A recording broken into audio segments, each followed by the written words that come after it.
देखो भाई, जाना मैं किसी को नहीं कह सकता कौन गया कौन नहीं गया। बहुत से लोगों की मजबूरियां हैं, बहुत से लोगों की परेशानियां हैं, कारोबार हैं, मुकदमे हैं।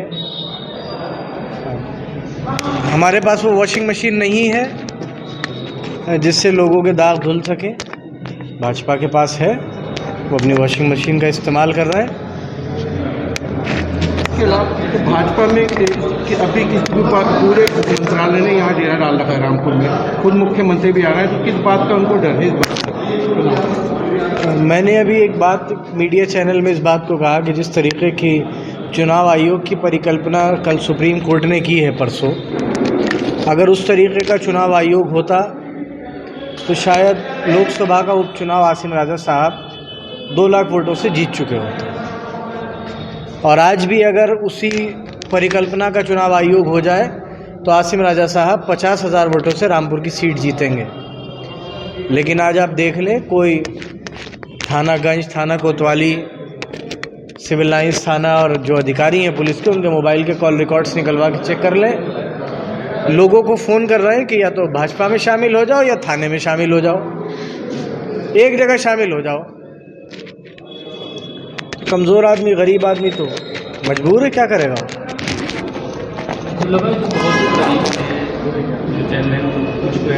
और आपका शामिल, नाराजगी क्या थी आपसे जाने की?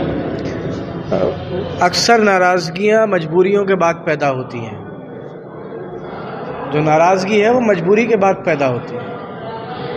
तो कहीं ना कहीं कोई मजबूरी रही हुई होगी। यूं ही तो कोई बेवफा नहीं होता, तो मजबूरियां हैं सबकी। मशकूर साहब की भी मजबूरी है भाई। मैंने तो कहा कि वो बीडीसी का चुनाव हार गए, प्रधानी का चुनाव हार गए, उसके बावजूद भी समाजवादी पार्टी ने उनके बेटे को ज़िला पंचायत का टिकट दिया, ज़िला पंचायत मेंबर बनाया, फिर उनको एमएलसी का टिकट दिया। इससे ज़्यादा तो, और उनको ये गलत फहमी है कि वो किसी वर्ग को या किसी गांव को रिप्रेजेंट करते हैं। ये उनकी गलत फहमी है। ये गलत फहमी उनकी 5 को दूर हो जाएगी। आप पूरी ताकत लगाने के बाद समाजवादी पार्टी के इलेक्शन को किस तौर पर मानते हैं? मैंने कहा ना, जिस चुनाव आयोग की परिकल्पना सुप्रीम कोर्ट ने करी है, अगर उसी परिकल्पना का चुनाव आयोग हो जाए तो आसिम राजा साहब 50,000 वोटों से जीतेंगे। अभी चुनाव को बहुत ज़्यादा वक्त नहीं हुआ है, ना ही कोई मुद्दे बदले हैं और ना ही कोई ऐसा इनकलाब आया है कि, और ना ही कोई ऐसा कोई बहुत बड़ा जनहित का काम हो गया है कि जिसके बाद लोगों का मिजाज बदल जाए। लेकिन मुझे याद है 2017 में जब समाजवादी की सरकार ख़त्म हो रही थी और इलेक्शन आने वाला था, तो अगर कोई आम आदमी भी किसी अधिकारी की शिकायत कर देता था तो चुनाव आयोग उससे फ़ौरन बदल देता था। लेकिन यहाँ एक मंडल में अधिकारी हैं जो 6 चुनाव करा चुके हैं, यहाँ पर 5 या 6 चुनाव, और हर स्तर पर उनकी शिकायत हो चुकी है। और वो इल्लीगल डिप्यूटेशन पर, गैर कानूनी तौर पर दूसरे राज्य से उनका कैडर चेंज करके उन्हें यहाँ रख रखा है, गैर कानूनी तरीके से, लेकिन उन्हें नहीं हटा रहा कोई।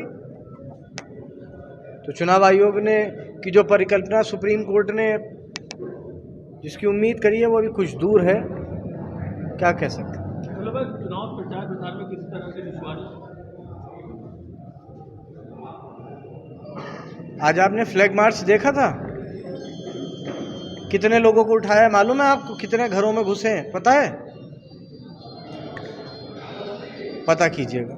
और मैं तो सारे चैनल से कहूँगा कि लोकतंत्र की रक्षा करने के लिए आप लोगों को आना चाहिए। हर चैनल अपनी 10-10 ओबी वैन भेजे रामपुर में, और वो ओबी वैन लाइव लगाई जाए ताकि पूरा देश देखे रामपुर में कैसे चुनाव हुआ था और कैसा चुनाव कराने की तैयारी है।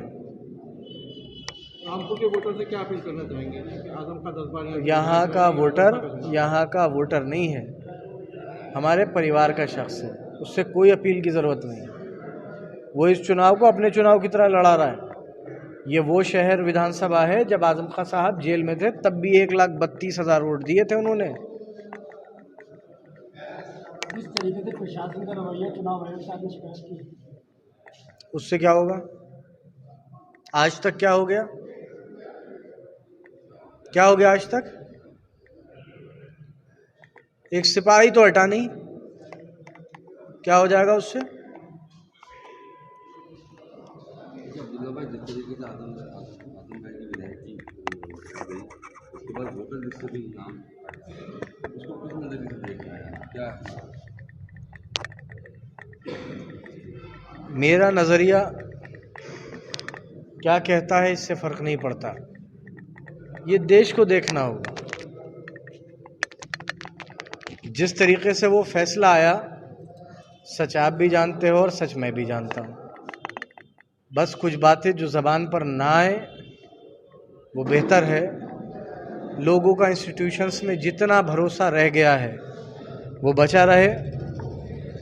और इस बार की विधायकी जाने का जिक्र क्यों कर रहे हो आप?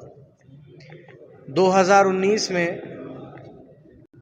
जब मेरी मेंबरशिप खारिज की गई थी, मैं कहना नहीं चाहता, मेरे ख्याल से उससे बड़ी नाइंसाफ़ी कोई नहीं हो सकती थी। फैसलों से लोग राज़ी भी होते हैं, रजामंद भी होते हैं, नहीं भी मानते हैं, उनको ये उनका अधिकार है। हमारा जुडिशल सिस्टम है, हर चीज़ है कि हम अगर नहीं है किसी चीज़ से इत्तेफाक रखते तो नहीं रखते। मैं एक जीती जागती मिसाल हूँ आपके सामने, जिसे किस कदर साजिशन फंसाया गया और जिसकी कहीं सुनवाई नहीं हुई, कहीं सुनवाई नहीं। जिम्मेदारी से कह रहा हूं,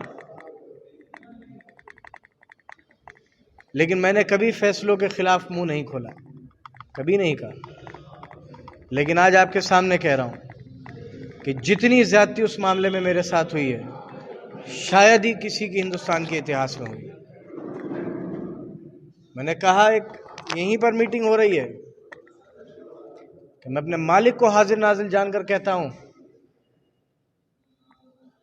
कि जिस आरोप में मेरी विधायकी पिछली बार ली गई थी कि मेरी उम्र कम है, मैं अपने अल्लाह की कसम खाकर कहता हूं कि जो उम्र मैंने बताई थी वही सही है। किसने सुनी मेरी? किसने सुनी? कौन सा दस्तावेज मेरा मान लिया? ठीक है, बहुत दुखियारे दिल के हैं, बहुत जुल्म ज़्यादती हुई है हमारे साथ, ठीक है, जैसा है उसमें हम कुछ कर नहीं सकते। कुछ चीज़ों की सच्चाइयाँ हैं, उनको बर्दाश्त करना पड़ेगा।